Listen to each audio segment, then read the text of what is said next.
welcome back to another AZ900 class. I am Stormwind Studios instructor and Cybex author, William Panek. Thank you for joining me for another day of training.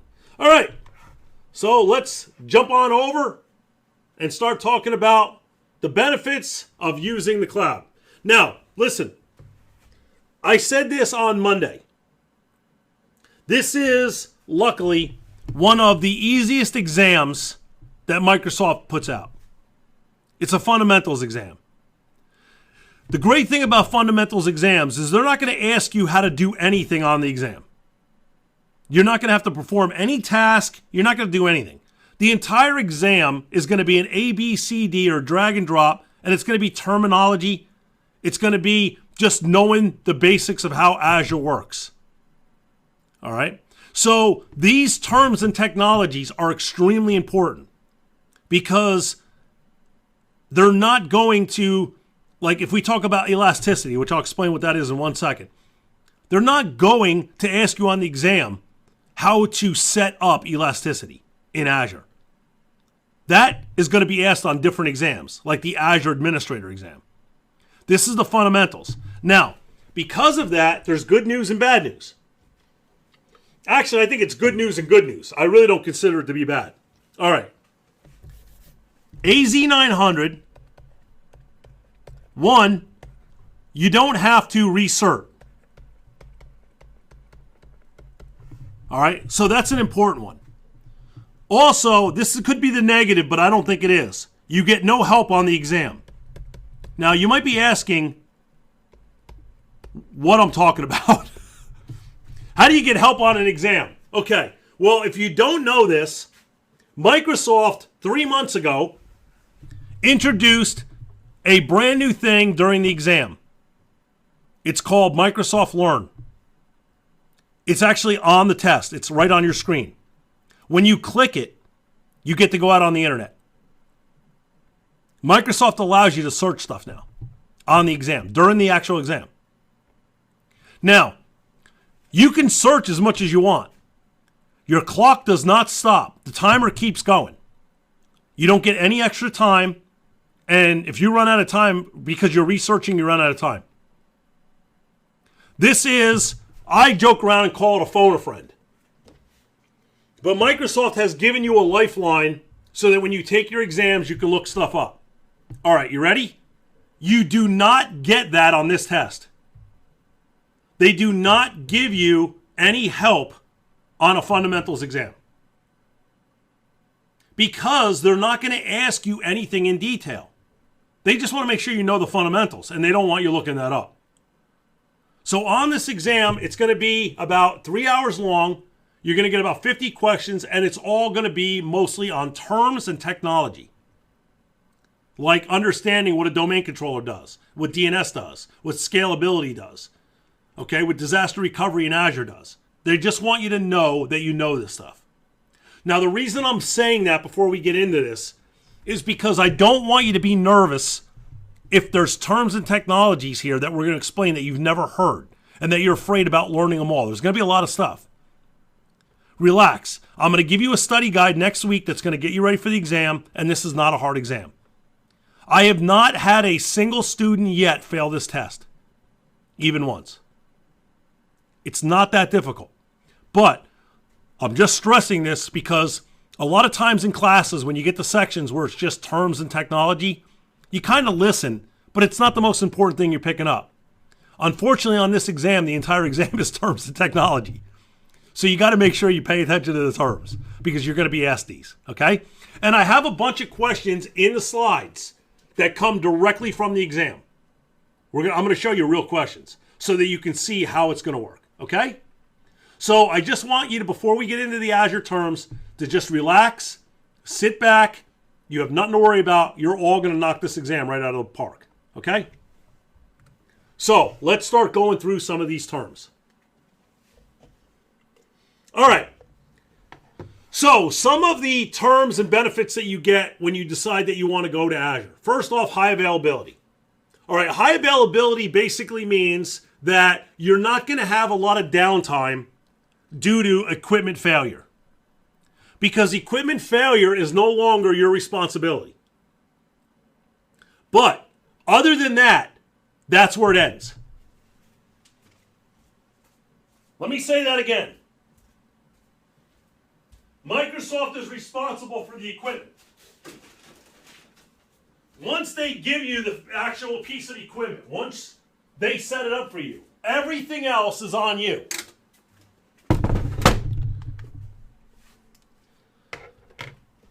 So this is what they're giving you. That's it.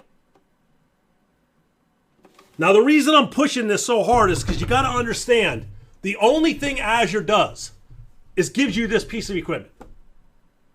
They don't configure it. They don't do updates. They don't do any settings.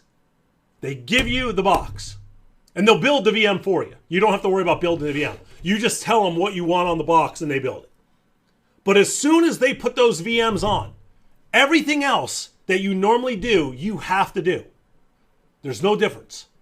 You have to do your updates every week. You do your maintenance, clean up old files. All that stuff is the same.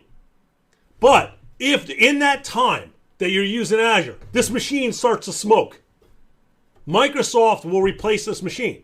You do not have to worry about that. But that's the only thing they do. There is no other fault tolerance. They don't automatically do backups for you. If you crash and you lose all your data, you lose your data. Unless you're paying Microsoft to do backups, you lose your data. They don't care. The only thing they're responsible for is this box and nothing else. And you got to make sure you keep that really square in your head, because I have so many people that tell me, well, I'm going to Azure because I don't want to worry about handling and dealing with the equipment. No, think of it like this. They set up your server room. That's all they did. But you still have to go in the server room and do all the work. That's Azure. They're setting up your server room, but you still have to manage and maintain everything in that room. The only thing you don't have to worry about is the physical equipment. So when we talk about high availability, that means that you need to either pay or set up some way so that if you lose equipment, okay, oh, sorry, not equipment, you lose files, you lose folders, you lose data, you have a way of getting it back. Because strictly with Azure, if you put all of your data in Azure and you lose that data, if you don't have anything set up for high availability, you are not getting your data back. Microsoft will not help you. So just keep that in your mind. So high availability basically means that you have a way of always getting your data back. Now, when it comes to high availability, there's two parts, obviously. There's always two parts to high availability. The equipment and the files, the actual operating system. This is Microsoft. This is you. If you always remember that, then you know what you have to do for high availability. Do we need to protect the physical equipment on high availability? No. Because if the physical equipment goes down, it's Microsoft's responsibility to fix it and get you back to where you were. So you don't have to worry about high availability in the event of a server crash of the actual hardware. But if the operating system crashes, it becomes corrupted, you get a bad update, you download a file that messes it up, you're 100% on your own. They will not help you. So high availability comes in two forms. Microsoft's part, where they protect the equipment, where if you lose a piece of equipment, they guarantee you'll get back up and running immediately. And then there's high availability for your stuff, which is pretty much everything on the box, and that's something that you have to set up. Now, luckily, with Azure, they have all kinds of ways of setting up high availability. You can do actually high availability. That's an actual area. You can do clustering. You can do network load balancing. There's a lot of ways to do it. But you still have to choose one. And by the way, why don't they just give you all this automatically? If they're hosting your boxes, why don't they just give you full high availability for everything? Why do you have to pay extra? Because they want the money. Let me show you something. Let me explain something so you understand something. Microsoft is not going to the cloud. They're not pushing you to go to the cloud because they're going to lose money. If they can get you to close your network down and send everything to Azure, they're going to make more money on you than they ever made in the past. They rake up with the cloud. That's why they're pushing it. And that's why they're getting rid of server certifications. They're trying to push people away from having servers in-house. Let me show you. Anybody here have a SQL server? Anybody? Come on. There's almost 30 of us. There's got to be somebody's got... Okay. Oh, now everybody's saying yes. Okay, good. All right. How many of you have a SQL server in-house still? Any of you still have an in-house SQL server?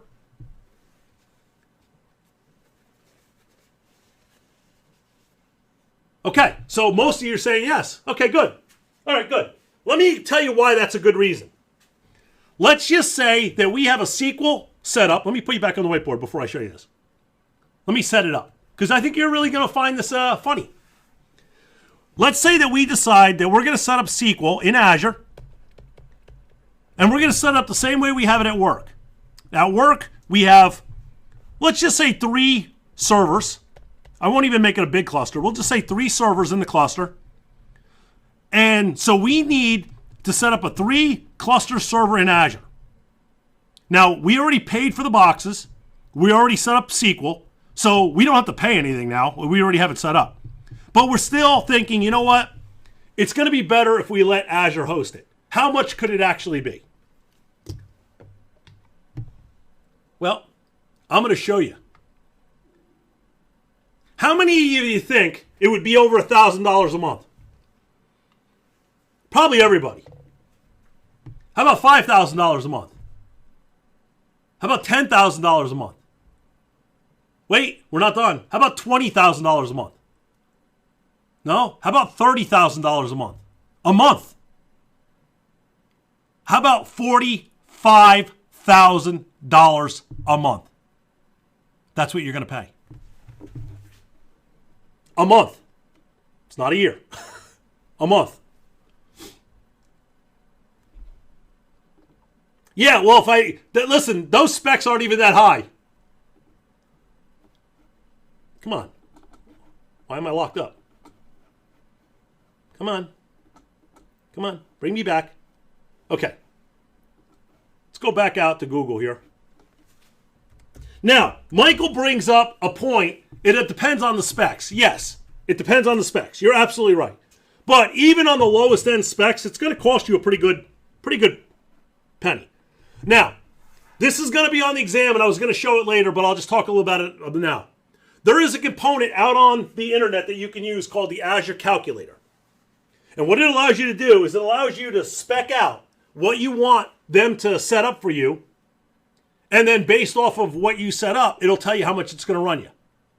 So let's go out to the calculator. Now, when you come into the calculator, all you got to do is actually tell it what you're setting up. So we're going to set up an Azure SQL database. All right? So I add it to the estimate. Now I'm going to go down to the estimate, and I'm going to change it a little bit. So, for example, how many am I going to have? I'm going to have 3 servers running here. 730 hours is 7 days a week, 24 hours a day for 30 days. If you take 30 times 24, it should come out to 730. So that basically is, we're going to be running this all month. Now, I'm not even going to, we can change our cores if we're going to have 4 cores or 8 cores or whatever. So let's just say 6 cores. We won't even go that crazy. We'll just say 6 cores.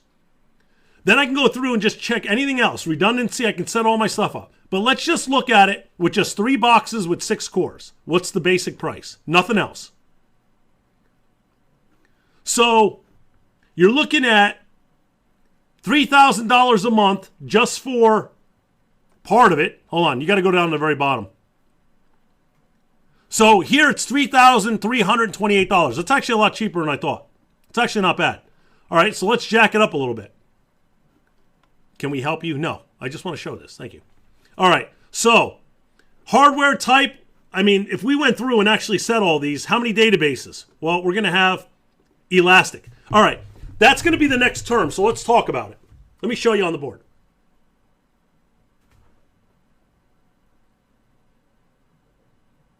Yeah, I know, there's a lot more. I know, there's a... So, you see right here, elasticity. That's what they're talking about with Elastic. All right, let me explain what Elastic is. All right, let me explain. All right. Elastic means if you set up an elastic pool, what you think of is a rubber band. All right, think of a rubber band. I have a set of index cards. The rubber band fits perfectly around the index cards. If I take some cards out, the band gets smaller. But if I add a bunch of cards in, the band gets larger. That's what elasticity is. Let me give you this is a question that they ask on this exam. And I think the question kind of tells you exactly what elasticity does. Your finance department has to run a report every month. When they run the report in Azure, there's not enough resources to make the report run fast enough. What Azure component can you add so that at the time the report's running, Azure can grab additional components as it needs them, and then as soon as it's done, it releases the components and goes back to normal? That's elasticity. Elasticity basically means that if I need more components, Azure, you're giving Azure the right to just go out and grab whatever it needs. But it only uses it for the time that that thing is running. Once it's done running, it goes back to its normal size. It releases the extra components. So if it needs them for a half a day, it'll use them for half a day. If it needs them for an hour, it'll use them for an hour. That's what elasticity is. When you turn elasticity on, you're basically telling your components, if you need some additional stuff, just go out and get it. Okay. Now, Michael, I am not a SQL person. I'm going to be 100% honest. I am not a SQL person. You said you need to estimate the transaction accounts on it. What do you mean by that? Is that something you're setting here, or is that just something you're doing math on to figure out what the price is going to run you?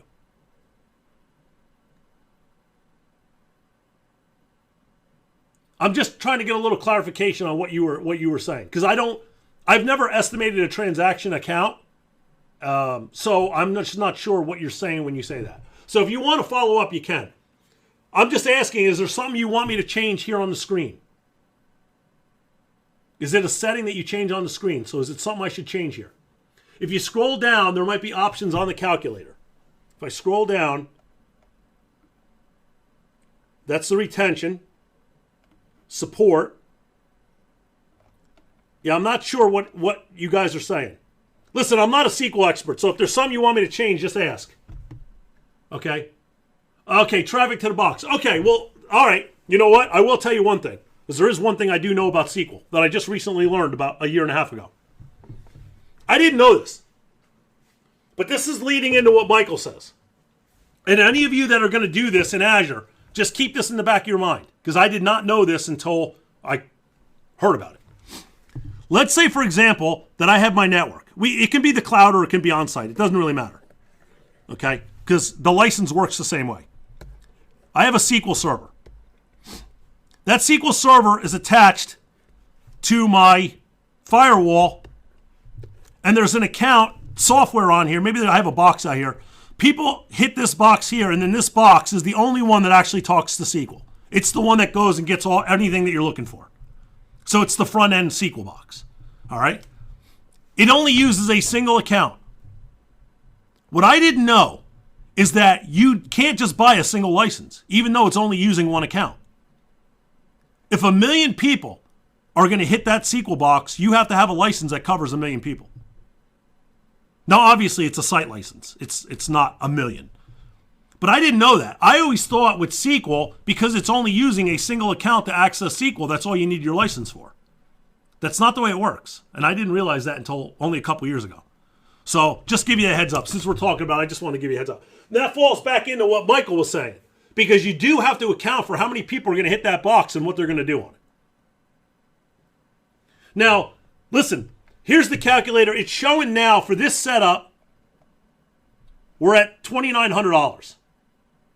That's actually not bad. The last time I went out and did this, I think we chose 6 SQL servers. Maybe that's why, but it was 45 grand.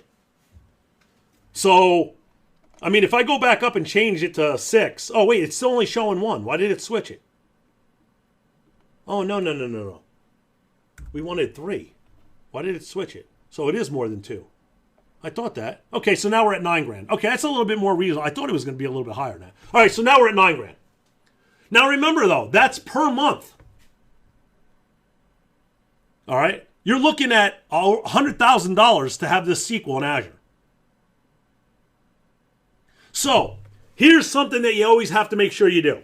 And this is going to be on this exam. And we're going to talk about it next week. I have some slides on it. You have to do kind of a price breakdown of what it's going to cost you compared to... Oh, yeah. And thank you, Michael. Let's jack the price up even more. I forgot. Yeah, there is no backups yet. There are no backups yet. So by the time you're done, this is going to be expensive. So the point I'm making is if you already have SQL servers in-house and they're running perfectly and you're not having a problem, maybe you want to upgrade to Azure. That's fine. Most people do. SQL and Exchange are the 2 number 1 reasons why people are going to Azure. Because they're the 2 hardest servers to maintain the equipment, and you're always buying new stuff for them. So those are the 2 main reasons. But you got to realize it's going to cost you a lot of money. You're going to give Microsoft, and by the way, just so you know, this $108,000 is only for SQL. It doesn't include the licensing for your users. Let's talk about that for a second, since we're getting into money.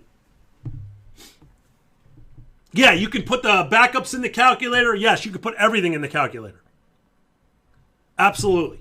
All right, let me show you something real quick. I always show this in the AZ900, so let's do it right here. Since we're talking about money. All right, listen. Let's break the network into 2 networks. We have on-site and we have Azure. All right. Now, on-site, we decide that we're going to build a brand new network from scratch.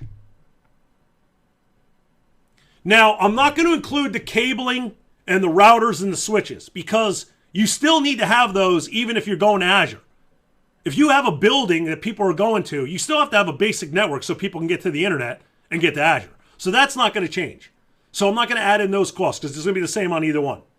But let's talk about setting up the servers and stuff. So we decide that we're going to go and we're going to buy we have 100 users. We're just going to make this easy. 100 users for both. We're going to buy a brand new Dell server. We're going to virtualize it. So this way we'll have only one piece of equipment, but we'll have 4 or 5 servers virtualized.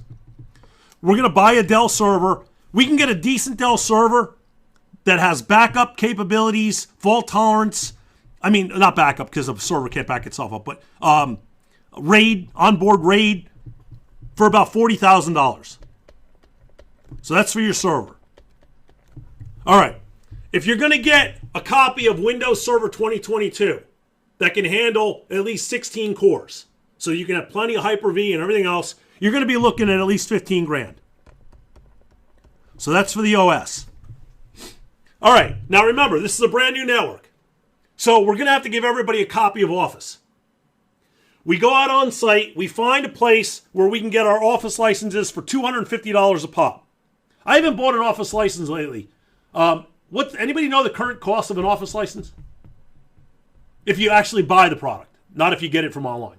I don't know if anybody would. Does anybody even buy them anymore? So, but okay, let's just say $250. Hold on, I got to pull out my calculator.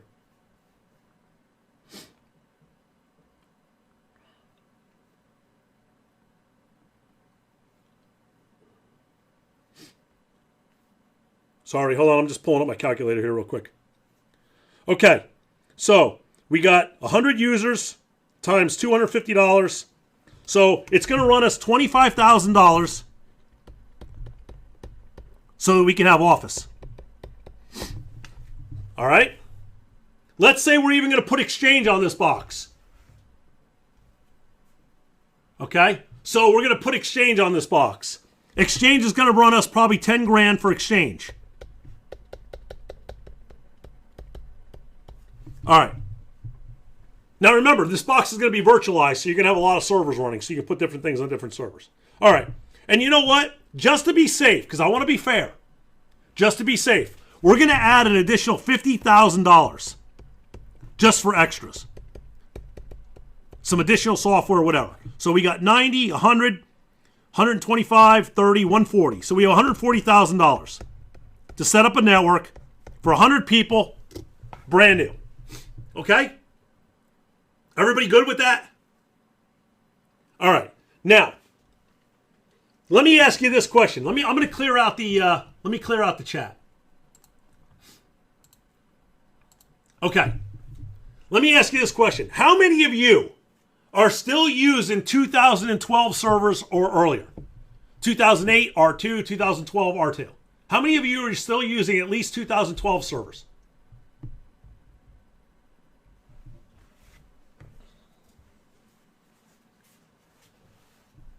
Okay, so people are posting up that they're still using 2012. Okay, which is, listen, I still have 2012 servers. There's nothing wrong with it.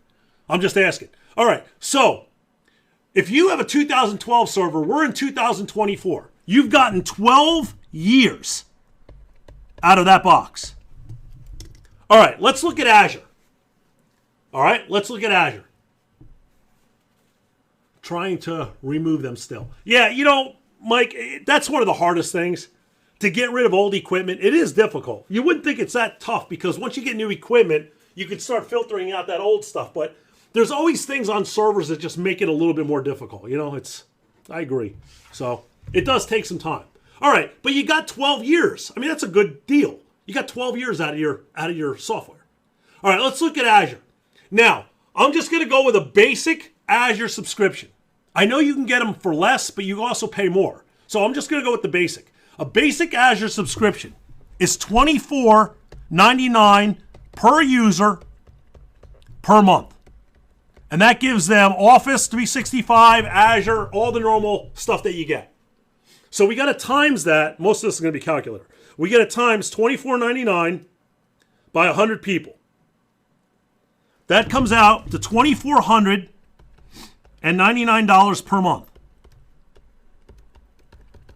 Times that by 12 months, that's $29,988 a year. Now, this is just for your licensing for Azure. Nothing else on Azure. This is just for the licensing. Times that by your 12 years.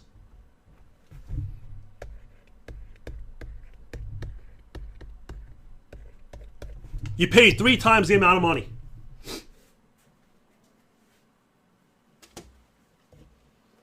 And by the way, this yearly fee does not include the SQL that we just did on the calculator, Exchange, all the other stuff. Well, actually, Exchange it does. The basic does give you Exchange, so it does give you email, so you get Exchange. But you don't get SQL, you don't get backups, you don't get anything else.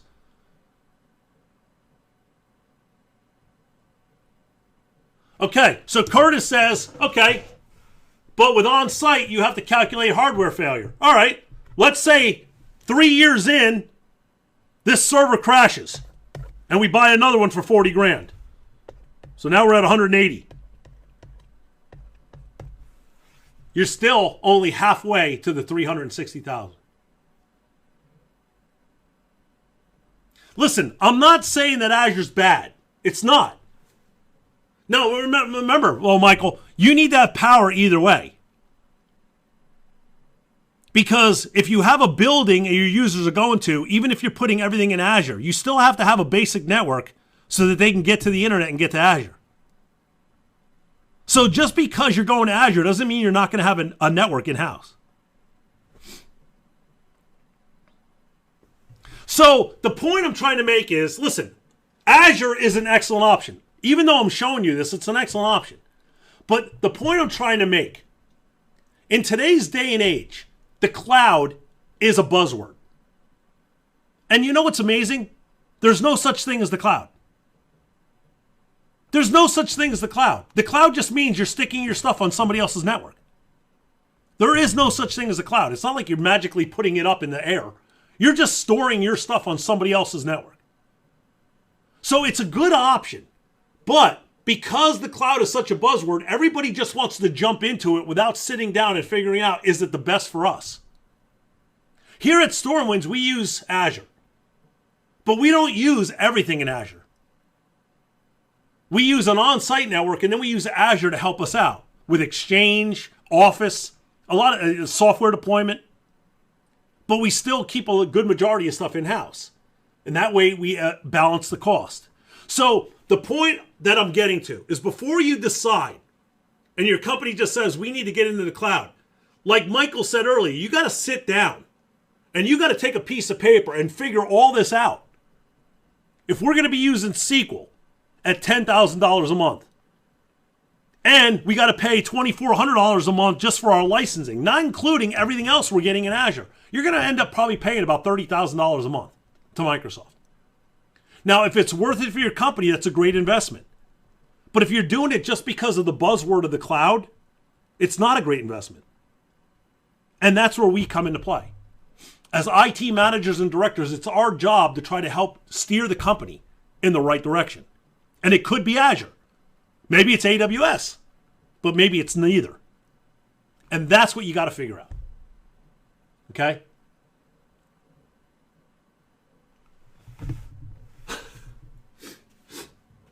Any questions? So, as we're going through all these terms and these technologies and stuff, just remember something. They're going to give you a lot of things that you can add to Azure. But every time you add something, just remember, you should always be hearing the cha-ching, cha-ching, because that's exactly what's happened every single time you add something. Okay? All right. So, high availability, that means that if something goes down, you have a way of getting it back. Microsoft automatically does the equipment for you, so you don't have to worry about that. Now, one other thing real quick. Let me tell you one advantage to Azure. There are some other advantages. How do we get that price to be a little bit more? So we were at $180,000 to basically $370,000. Where will this start to even out a little bit more? You know where it is? Licensing. You know I told you it was $25,000 for Office? There's one downside to this. That's $25,000 for a single copy. So your users can each have one copy of Office. Do you know that when you get Office in Azure, you get 15 licenses legally? 15. It used to be 5. It's at 15. You get 5 for laptops and computers, 5 for tablets, and then there's 5 for like additional components.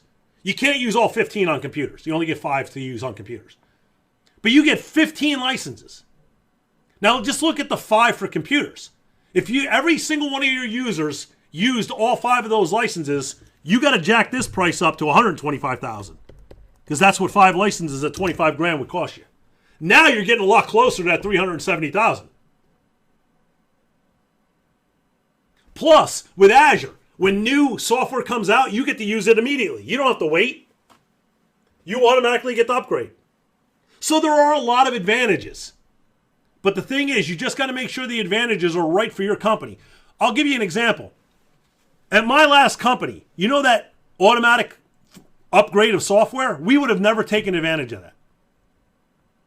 The company didn't believe in automatically just rolling out new software, because every time you roll out a new piece of software, it changes productivity. And really, what's the difference between Office 2016 and Office 2023? Or Office Online? It's Office. Yeah, you get more bells and whistles, but it takes people longer to learn those bells and whistles. So a lot of companies don't want you always changing to the newest software immediately. So this might not be a benefit for your company. That's what I'm trying to get you to think about. All these things are components that you have to think about. All right, scalability. That is a true advantage of Microsoft. You need a new piece of equipment, you just go out and get it. You just tell Azure you want another server, or you want a cluster, or whatever. You can scale up at any time. But, you know, there's something that people don't always think about. With scalability, that also means you can scale down. And that's the part nobody thinks about. Scalability doesn't always mean you have to have more.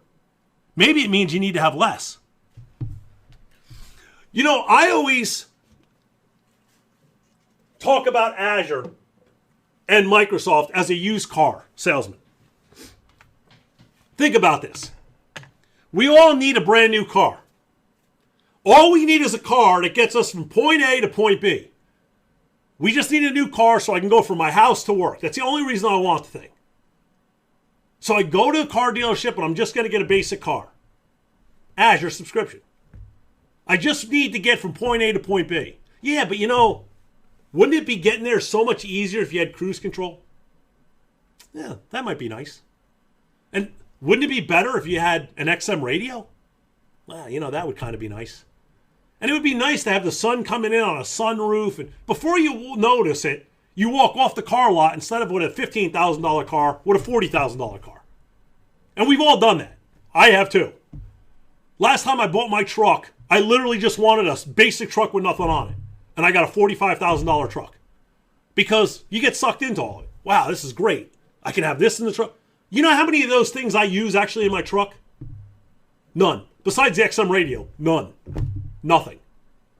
But I can't scale down. I already bought it. That's the thing about Microsoft. When you go out and you talk to them, they're going to push, they're going to upsell you on everything. Hey, don't you really think Azure should have this? Don't you want your company to be safe? You don't want us to provide your backups for you? What are you talking about?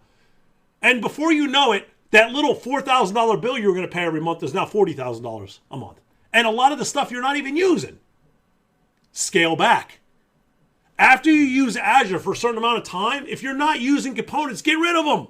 Stop paying Microsoft for them. It's not like you can go back to the car dealership and tell them to take out the XM radio. But with Microsoft, you can.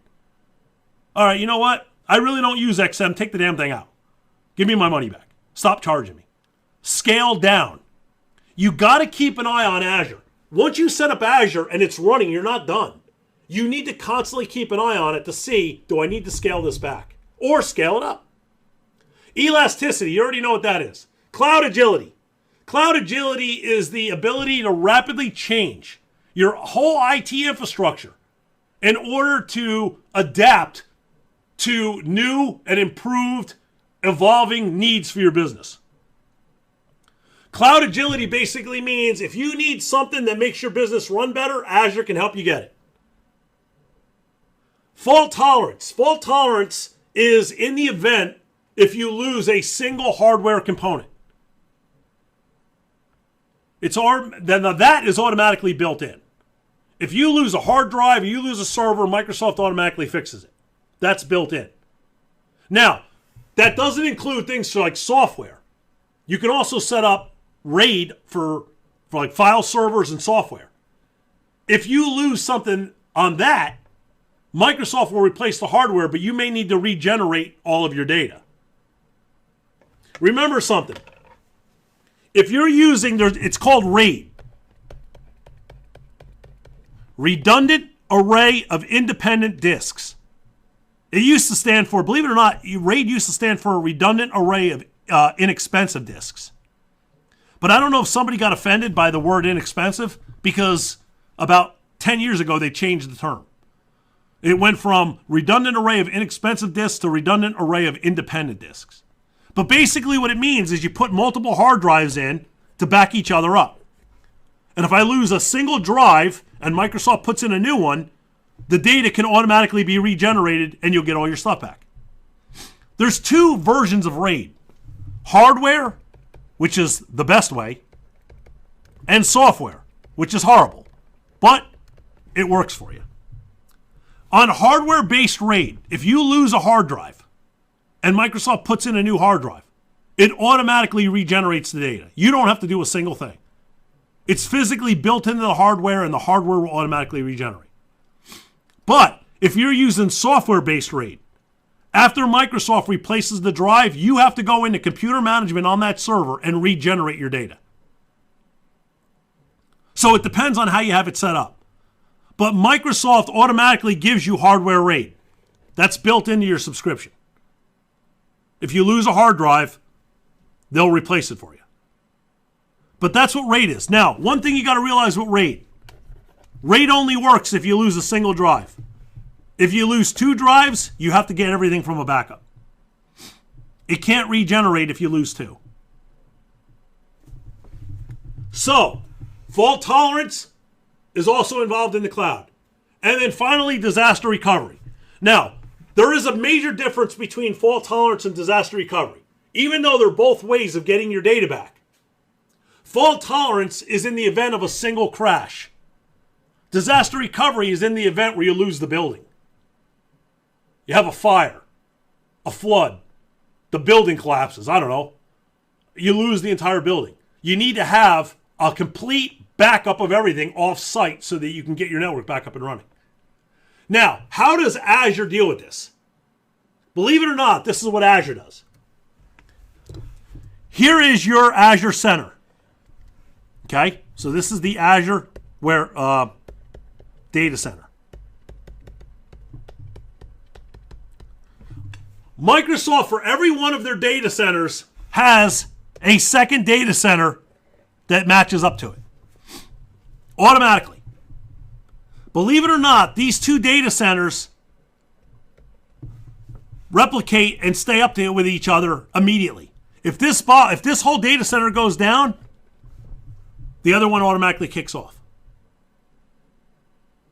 They call that hot swappable. They have a whole hot swappable center. But wait, there's more. To make sure that Microsoft doesn't screw anything up and lose your stuff, at least 300 miles away, they have a mirrored center that's also getting a copy of everything in the other center. And this way, if they lose the entire region, another one kicks off at least 300 miles away. This is how they protect you against disaster recovery.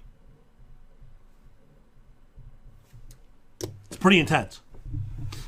So, in the event that you lose a piece of hardware, a server, or the entire building in Azure, you don't have to worry about it. Microsoft has you covered. And that is a huge advantage. Now, they do not cover your backups and all your other stuff. And remember, part of disaster recovery is to make sure you have backups. So they protect the hardware in the event of a disaster. You have to protect the software. Once you actually have a full backup of all your stuff, then you have complete disaster recovery. Microsoft's protecting your hardware, you're protecting your software. Any questions on any of these? At an old customer I worked with, they had 2 offices, 1,000 kilometers apart. So what is that? 100 kilometers apart. So that's a little over 100 miles, right? Because a kilometer is just a little bit bigger than a mile. So a little over 100 miles away. Off 60 miles. Oh, so it's smaller. Okay, so I didn't know that. I thought it was bigger. Okay, so smaller, 60 miles. Office A is off-site to Office B and vice versa. I got asked about what to do if both go away. If both offices get destroyed. Oh, well then listen, Curtis, there's nothing you can do for stuff like that.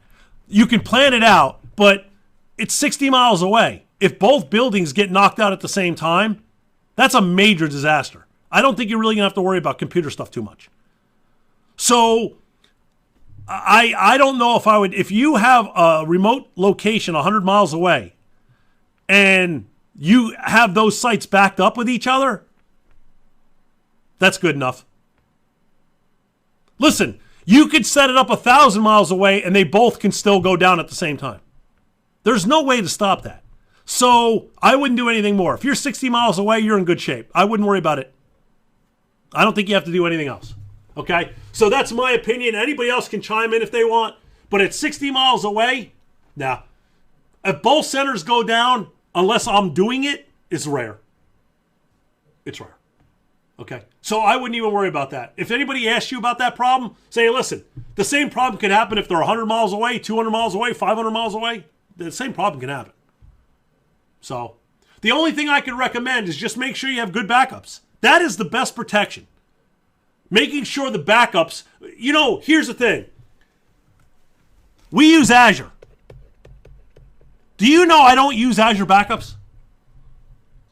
I don't like using Azure backups. Not because they're bad, because I don't want my backups basically with the same company that's hosting a lot of my data.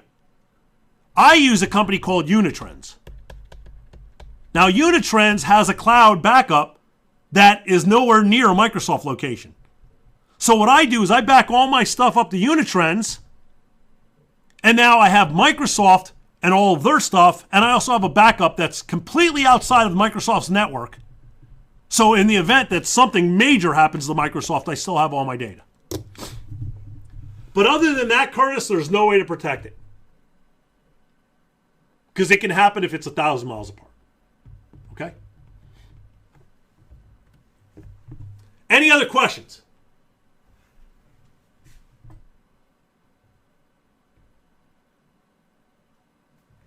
Okay.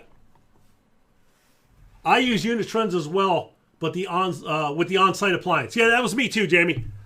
The on-site, Unitrends has a backup server. It's a physical box that you put in your server rack. Everything backs up to the box. The box can usually hold at least 30 days worth of data. The box can be backed up to the cloud, and the cloud can normally handle about 90 to 120 days of data. But then what happens with Unitrends, one of the reasons I like Unitrends, is Unitrends has what they call the archive feature. And they give you this little, at least they did with me, they gave me this little like box that I put on top of the Unitrends. And it allowed me to stick a hard drive in the box, and the entire Unitrends box would download to that hard drive. I would then take the hard drive, write the date on the hard drive, and I would send it off site. Now I have 30 days on the box, at least 90 days in the cloud, and every single month of data being taken off site. I can pretty much recover from any crash. And because it's outside of Microsoft, if Microsoft blows up, goes down, or something happens, I still have my data. So that's the best way I could say you could probably protect everything. Now, some of these we've already talked about, high availability and scalability. Scaling. Okay, economy of scaling. What that basically means is you can scale up or scale down. All right? So that's scaling. If you want, but the thing is, the economy of scaling basically means you got to scale based on your economy, based on how the company's doing. So that may also mean scaling down. Economy of scaling could be saving money. Capital expenditures versus operational expenditures. Capital expenditures are money, and by the way, all of these are going to be on the exam. They ask you a lot of questions about money on this test, about capital expense versus operational expense. Capital expense is the money that you got to put out to buy equipment. Capital. Operational expense is the money you got to put out to maintain it. Like what you pay your IT people, the electricity that keeps it running, the heat, the cool, in the server room. Those are all part of operational expenditures. All right? Capital expenditures is just the price that it costs you to buy the physical thing. When you go to Azure, you are removing the capital expenditure because you don't need to buy any equipment anymore. Microsoft's going to provide all the equipment. You just have to worry about the operational side. Now, one thing I do want to say, because this is a lie. This is a complete lie. I've never seen it happen. Microsoft, I remember Microsoft, and I don't know if it's still out there, but when they first started selling Azure and pushing the cloud, one of the biggest selling points was you don't need as many IT people. Anybody ever remember hearing that one? If you go to Azure, you don't need as many IT people. Okay, let me ask you all this question. Did any of you go to Azure and fire part of your IT staff? Anybody? Did anybody switch to Azure and say, all right, now that we're in Azure, we don't actually need as many IT people, so let's fire these people? I'll imagine that every single answer is going to be no, because I've never seen it happen. Most of the time when you go to Azure, you hire more people, because we usually hire people that are specialists in Azure. So that part about operational expenditures can be a little bit less because you don't need as many people is complete BS. I've never seen that happen. So the only thing you're actually saving on is capital expenditures. You already know about fault tolerance versus disaster recovery, and Azure is a consumption-based model. What that means is you only pay for what you use. That is the great thing about Azure. It's a la carte. Meaning, if you want this component, you get it. But if you don't want the other one, you don't. If I want this component, I get it. But if I don't want the other one, I don't. I get to pick and choose what I want, and I only pay for what I want. Now, the problem, as I said earlier, is Microsoft, they're a great company, but they're out to make money, obviously. They're going to always try to upsell you. So it is a consumer-based model, consumption-based model, but just watch how much they're trying to get you to consume. Because a lot of the stuff that they're going to push on you, you're not going to need. It's going to sound cool when they explain it, but you're never going to use it. So it is a consumption-based model. You only use what you only pay for what you use. All right? Any questions on anything that we've covered? This is where we're going to stop for today. Any questions? How's everybody doing? Good? If I'm going too quick, or even if I'm going too slow, please say something. All right? If I'm losing you, or please make sure you let me know, okay? And by the way, for all of you, Michael, Curtis, Jamie, all of you, thank you all for throwing up so many comments. Listen, these classes are 1,000 times better the more you participate. So if nobody says a word, these classes are the most boring thing you're ever going to go through. So I really appreciate all of you being so interactive. All right, so what I'm going to do is let's wrap up the recording. Let's save the recording and let's go into the after class. All right? Now listen, before everybody jumps off, if you're not going to stay in the after class, if you're going to jump off, listen, before you go, I want to say something. I want to thank all of you. And I mean this. I know all of you are at work. And you're probably getting swamped at work. So for you to spend 3 hours a day with me to just learn about Azure, I really do appreciate it. All right? I value your time and I appreciate it. So thank you all for coming out every day. All right? Since nobody has any other questions, let's go ahead and wrap up and let's start the after class. So if you got to get back to work, listen, thank you for coming out for another day of AZ 900. If you're going to stick around for the after class, I'll be right back. All right? I am Stormwind Studios instructor and Cybex author William Panek. I hope all of you have an absolutely terrific day. Stay safe, and I'll see you all tomorrow. For anyone sticking around, I'll be right back. For everyone else, have a great night. Go Devils.